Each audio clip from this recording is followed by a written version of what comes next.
Your Excellency, Dr. Goodluck Ebel Jonathan, President of the Federal Republic of Nigeria, Your Excellency, former President of South Africa, Thabo Mbeki, United Nations Deputy Secretary General, Mr. Jan Eliasson, Dr. Carlos Lopez, United Nations Under Secretary General and Executive Secretary of the United Nations Economic Commission for Africa, Dr. Donald Kaberuka, President of the African Development Bank, our sister, the Minister of Finance of Nigeria,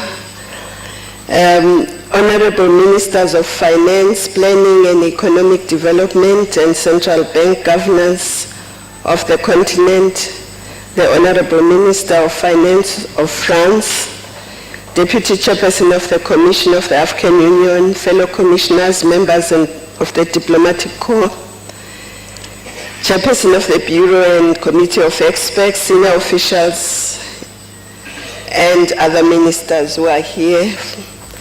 Ladies and gentlemen, a warm welcome, Your Excellencies and all present, to the 7th Joint Annual Meeting of the AU Conference of Ministers of Economy and Finance and UNECA Conference of African Ministers of Finance, Planning and Economic Development, taking place in this beautiful city of Abuja. Our sincere gratitude to the President, the government, and the people of the Federal Republic of Nigeria for the hospitality accorded to all delegations since their arrival in Abuja. I also wish to acknowledge the role played by the coordinating ministers, our sister, the Minister of Finance of the Federal Republic of Nigeria, Dr. Ngozi Okonjo-Iweala, and the outgoing coordinating minister, the Minister of Finance of Cote d'Ivoire. And I also want to thank all the experts and officials who diligently prepared for this conference for the past 4 days. And I see my brother there, the Leopard chief there, Dr. Mayaki. Your Excellencies, honorable ministers, ladies and gentlemen, this year's Conference of Ministers with this theme of industrialization for transformative and inclusive development will address 3 main issues critical to Africa's future. That is industrialization, domestic resource mobilization, and African financial and monetary institutions for integration. But before I address the 3 issues, I just want to remind ourselves, as I said yesterday in another meeting, that 14 years ago, during the debates that led to the Millennium Declaration and Development Goals, our continent was regarded as, I quote, the 21st century development challenge, and of course, a scar in the conscience of humanity. At the same time, Africa too reflected on its future, on how to take the continent out of the preceding 2 dead decades for development. Thus, we transformed the OAU into the African Union, vowed to tackle conflict in a coordinated manner, and adopted the new Partnership for Africa's Development, NEPAD. 14 years later, Africa is the world's 2nd fastest growing region and home to 6 of the world's fastest growing economies. Several others were about or near the 7% threshold for economic takeoff, which Donald Kaberuka calls the tipping point, and set to double their economies in 10 years. We are also a continent of the future, with a young and growing population, a growing working and middle classes, and our abundant natural resources, including land, minerals, gas and oil, forests, biodiversity, and maritime resources. Thus, I would like to repeat with confidence that Africa is no longer a 21st development challenge, but maybe a 21st century development opportunity.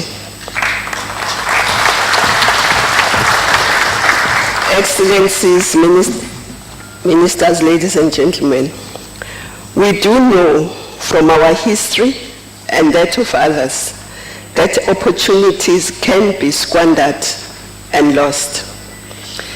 It is our determination not to be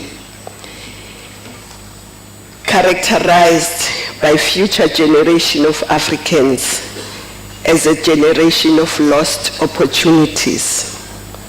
Thus, this prompted us to embark on the process of Agenda 2063, a Pan-African framework to rapidly move towards an Africa that is integrated, peaceful, prosperous, and people-centered. The three issues before the Conference of Ministers, industrialization, domestic resource mobilization, and finance and monetary institutions, are critical to the realization of Agenda 2063 in the long term and the post-2015 common position in the shorter term. A year ago, ministers at your conference in Abuja, you resolved that the need for industrialization is common sense and that Africa must, quote, design a comprehensive industrial development framework that is inclusive and transformative to speed up and deepen value addition of local production, linkages between the commodity sector and other economic sectors, close quote. Therefore, our discussion this year, I hope, a year later, must take this common sense further and assess the consolidation of nascent industrialization and initiatives in different sectors. This assessment must look at the agro-processing sectors in all countries, but for an example, for cocoa, coffee, and other agricultural products in Cote d'Ivoire, Ghana, Ethiopia.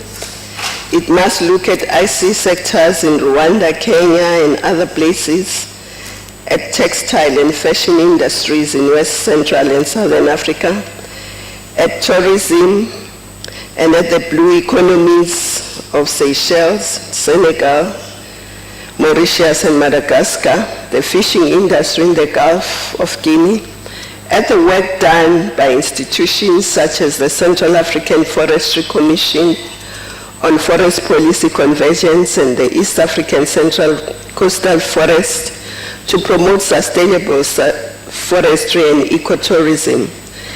And it must look at whether Botswana can indeed become the world's trading global diamond trader. Industrial policy assessment is also about assessing the impact of our infrastructure projects, the gas pipe planned between Nigeria and Algeria, the Sahara-Saharan Transport Corridor, East Coast Clean Energy Corridor, the Djibouti to Dakar Transport Corridor, and many others. And whether these projects not only contribute towards reducing the cost to industries, but also to be as drivers of industrialization, technology transfer, and skills development. Your assessment, I believe, must also check the best practice in terms of industrial and trade policy instruments, such as the local content requirements that Ghana introduced in its oil and gas industries, the monetary policy requirements for industrialization and growth discussed by the African central bankers, the activities of our various national export and investment promotion councils, the implementation of the African mining vision, and the impact of our trade partnerships on industrialization and intra-Africa trade. We must also know what is happening with the African private sector, both formal and informal, including SMME sector. In addition, There are the emerging Pan-African businesses in cement, manufacturing, mining, oil and gas, ICT and banking, and the growing number of young, successful and innovative African entrepreneurs, men and women, in virtually every country. Industrial policy won't succeed without conscious efforts to build African champions and without dynamic dialogue and interaction between government and the private sector at sectorial, country, regional and continental levels. Indeed, industrial policy must be accompanied by our integration efforts towards a continental free trade area by 2017, and therefore we must do nothing that will jeopardize this continental African trade.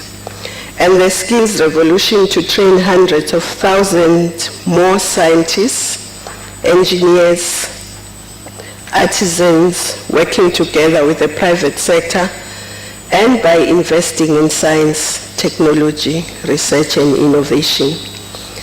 Excellencies, ladies and gentlemen, the second and related issue before our honorable ministers is about institutions.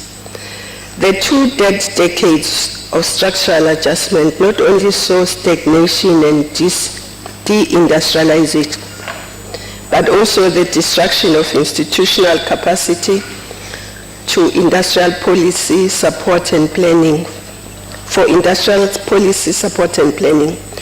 Although we cannot turn the clock back and rebuild these capacities overnight, we can leapfrog some of the challenges through the regional and continental institutions that we agreed to put in place to help all our countries to navigate this path of structural transformation. Excellencies, your discussions on the statutes of the African Monetary Fund and on the ratification and strategy for the African Investment Bank and African Central Bank respectively are therefore important so that we can get these institutions up and running. We must therefore be reminded about the decision taken by the January 2014 summit also on the African Remittance Institute. Finally, the Conference of Ministers, as instructed by the May 2013 summit of heads of state and government, must address the practical issue of domestic resource mobilization. We have over the last few years studied this matter in detail, ranging from the report of former President Obasanjo, presented last year on alternate sources of funding, the 2013 ECA study on domestic resources for African development, to the progress report of the panel chaired by former President Mbeki on illicit flows from the continent, which will be tabled at this conference.